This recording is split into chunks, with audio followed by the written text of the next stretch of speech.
हे जर बीडमधल्या कोणाचं ऐकून त्या नोंदी अपलोड केलेल्या NSE वरून जर उडवत असतील तर तुमचं त्यांचं ऐकल्यामुळं तुमचा बळी जाईल. तुम्ही कोणाचं ऐकू नका. इथं नोकरी भेटत नाही. मी काय सांगतोय समजून घ्या दोघांनी सुद्धा. इथं नोकऱ्या भेटत नाहीत. नोकरीसाठी मरमर करावी लागते. मला तुमचं वाटोळं करायचं नाहीये. तुम्ही माझ्या 2000 लोकांचं वाटोळं करू नका. कोणाचं ऐकून जर तुम्ही ते केलं असेल तर ते पुन्हा अपलोड करा. तुम्ही जर वारंवार नुसतं भुलवतच राहणार तर हे मात्र चालणारच नाहीये. तुम्हाला पुढचा काळ मग जड जाईल. आणि त्याचाही पुढचा जर ठरलं तर आमच्या समाजाचा, मराठा समाजाचा अपमान आणि अवमान जर वारंवारच करत राहिले तर मी 2029ला मराठ्याचा अपमान करणाऱ्याला खूप जणाला पाडी. मी आता ही विषय बावनकुळे साहेब सुद्धा कानावर टाकणार आहे, कारण त्यांच्याबद्दलही थोडंसं मला ऐकायला आलं. आता ते खरं खोटं असं ते नंतर बोलन मी त्या विषयावरती. परंतु मला तरी वाटतं की बावनकुळे साहेब असं काही करतील वाटत नाही, कारण मी एकदा आंदोलन करून गप नाही बसत बघा. भरोसा नाही ठेवत. मी आता थोडे दिवस वाट बघणार, मग खूप जड जाईल. मात्र हे फडणवीस साहेबांनी, विखे पाटलांनी लक्षात ठेवावं. त्यांना कळत नाही.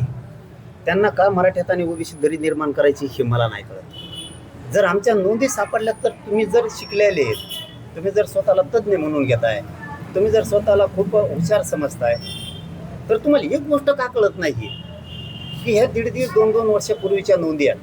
आम्ही ओबीसीतून मागतोय का? ओबीसीचं द्या म्हणतोय का?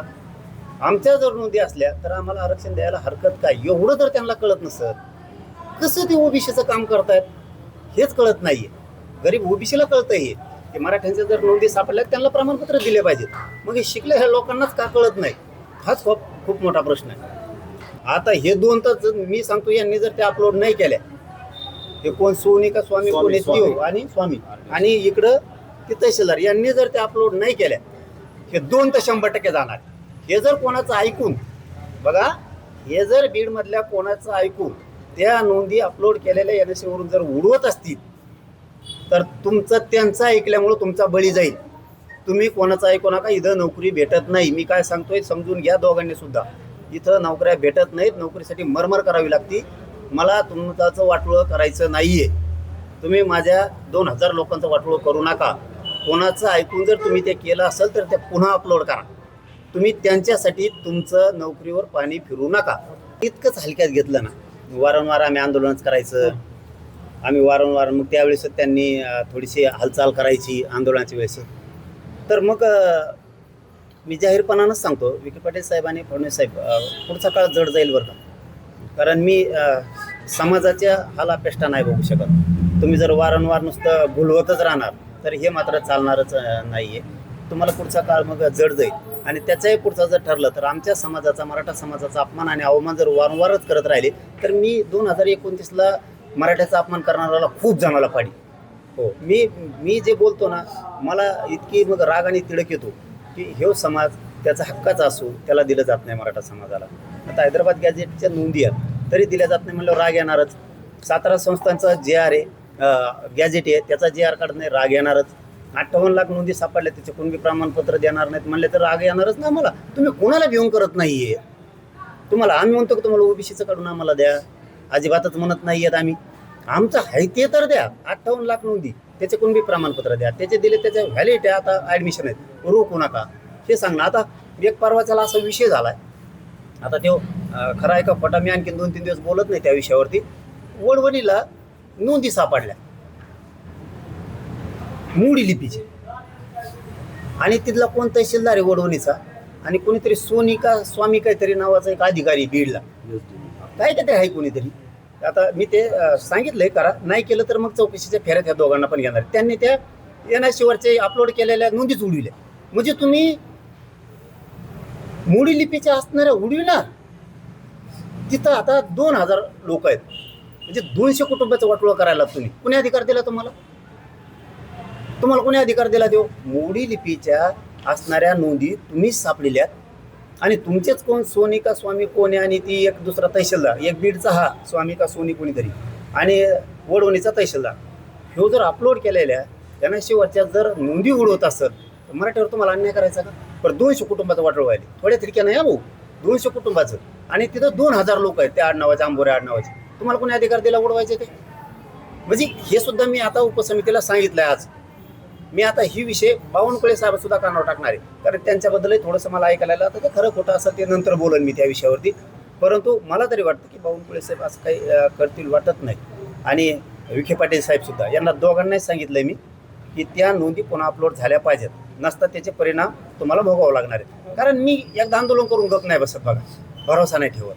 मी आता थोडे दिवस वाट बघणार, मग खूप जड जाईल. मात्र हे फडणवीस साहेबांनी आणि विखे पाटलांनी लक्षात ठेवावं. दोन्हींचे पण ऑपरेशन झाले. डॉक्टर साहेब काळे साहेब आणि गर्जे साहेब दोघं पण होते. आता त्यांनी सांगितलं की एकदम तब्येत आता व्यवस्थित आहे त्यांची. दोन्हींचे पण ऑपरेशन झाले, बरं झालं. तब्येती त्या बांधवांच्या चांगल्या झाल्या. इथून पुढच्या काळातही आपल्या बांधवांनी प्रवास करताना दमानं करत जा, गडबड नको करायची. शेवटी काय असतं, पाठीमागं कोणी नसतं. आपलं जीवन आपल्या लेकराबाळासाठी आपल्याला द्यायचं असतं. म्हणून पुढच्या काळात बांधवांनी काळजीपूर्वक प्रवास करत जा. एक बांधव आपले त्या अपघातामध्ये एक्सपायर झाले इंदापूरचे. तर 15 तारखेला आम्ही सुद्धा 6 वाजता सायंकाळी तिथं त्यांच्या भेटीसाठी, सांत्वनपर भेटीला त्या कुटुंबाला भेटण्यासाठी जातो. पाटील, आपल्या आंदोलनानंतर कुठेतरी मी आत्ता 10:30 वाजता सकाळी घरून बोललो की कालच्या कॅबिनेटमध्ये काय झालं. विखे पाटील साहेबांना आणि लाड साहेबांना सुद्धा की काल झालेल्या कॅबिनेट राज्य मंत्रिमंडळाच्या बैठकीत नेमकं काय सूचना दिल्या गेल्या. तर त्यांनी सांगितलं की आता आम्ही 22 तारखेनंतर म्हणजे 17 तारखेची एकदा विधान परिषदेची निवडणूक संपली की जी SOP काढली, त्या SOP प्रमाणे हैदराबाद गॅजेटप्रमाणे सगळ्याला कुणबी प्रमाणपत्र वाटायची कारवाई करतो. आत्ताच 10:30 वाजताच बोललो की सूचना दिल्यात का. आणि बाकीच्या विषयातसुद्धा कामं चालूच आहेत. हैदराबादचं गॅजेटनुसार 22च्या नंतर सुरू करतो म्हणून सांगितलं आहे त्यांनी, कारण 17पर्यंत आचारसंहिता असल्यामुळं एखाद्या वेळेस कलेक्टर उपलब्ध होत नाहीत असं त्यांचं म्हणणं आहे. मला माहीत नाही, ते जे बोलले ते तुम्हाला खरं सगळं सांगून टाकायला लागलो. आणि आयुक्त पण थोडेसे त्याच कामात बिझी असल्यामुळं मी तरी एवढं बोललो, मराठवाड्याचा विषय असेल तर आमच्याकडं तर बिनविरोध झाला असं म्हणते तो. मग आयुक्त आणि कलेक्टर साहेब नेमके बिझी गुंतलेत कुठं, पण ते म्हणले ठीक आहे, तरी पण आचारसंहिता राज्यासाठी आहेच. तर त्या दृष्टिकोनातून 17च्या नंतर 22च्या आसपास आम्ही ते काम सुरू करतो. आता राहिलं 17 संस्थांचं, आणि त्याचाही आता ते अभ्यास करतायत त्याचा. हे जर बीडमधल्या कोणाचं ऐकू त्या नोंदी अपलोड केलेल्या NSA वरून जर उडवत असतील तर तुमचं त्यांचं ऐकल्यामुळं तुमचा बळी जाईल. तुम्ही कोणाचं ऐकू नका. इथं नोकरी भेटत नाही. मी काय सांगतोय समजून घ्या दोघांनी सुद्धा. इथं नोकऱ्या भेटत नाहीत. नोकरीसाठी मरमर करावी लागते. मला तुमचं वाटोळं करायचं नाही आहे. तुम्ही माझ्या 2000 लोकांचं वाटोळं करू नका. कोणाचं ऐकून जर तुम्ही ते केलं असेल तर ते पुन्हा अपलोड करा. तुम्ही जर वारंवार नुसतं भुलवतच राहणार तर हे मात्र चालणारच नाही आहे. तुम्हाला पुढचा काळ मग जड जाईल. आणि त्याचाही पुढचा जर ठरलं तर आमच्या समाजाचा, मराठा समाजाचा अपमान आणि अवमान जर वारंवारच करत राहिले तर मी 2029ला मराठ्याचा अपमान करणाऱ्याला खूप जणाला पाडी. मी आता ही विषय बावनकुळे साहेब सुद्धा कानावर टाकणार आहे, कारण त्यांच्याबद्दलही थोडंसं मला ऐकायला आलं. आता ते खरं खोटं असं ते नंतर बोलन मी त्या विषयावरती. परंतु मला तरी वाटतं की बावनकुळे साहेब असं काही करतील वाटत नाही. कारण मी एकदा आंदोलन करून गप नाही बसत बघा, भरोसा नाही ठेवत. मी आता थोडे दिवस वाट बघणार, मग खूप जड जाईल. मात्र हे फडणवीस साहेबांनी आणि विखे पाटलांनी लक्षात ठेवावं.